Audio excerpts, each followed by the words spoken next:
expenses are going up a lot more than you anticipated, maybe that means you're going to be pushing back retirement by a couple of months or a year.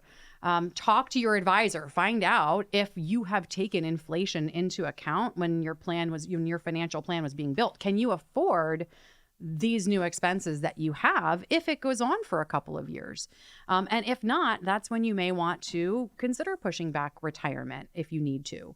Another option or another thing to think about is we talked earlier about Social Security and the big increases in potentially in Social Security and cost of living adjustment in the coming years.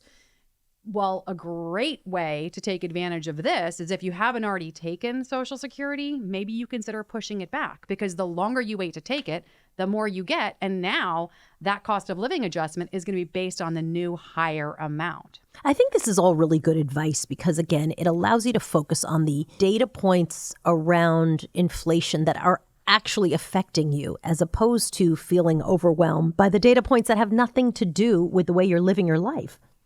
It's true. And, it's interesting because when we think about inflation, or historically when we've thought about inflation, we'll look at everything and say, okay, it's a 3 or a 4% inflation rate, but we have something over here like healthcare or long-term care that inflate at 6 or 7%, or education that inflates at a higher rate. But interestingly, right now, for those who have a big proportion of their expense going to healthcare is only increased at about a 2% rate as compared to everything else. That's a much higher rate.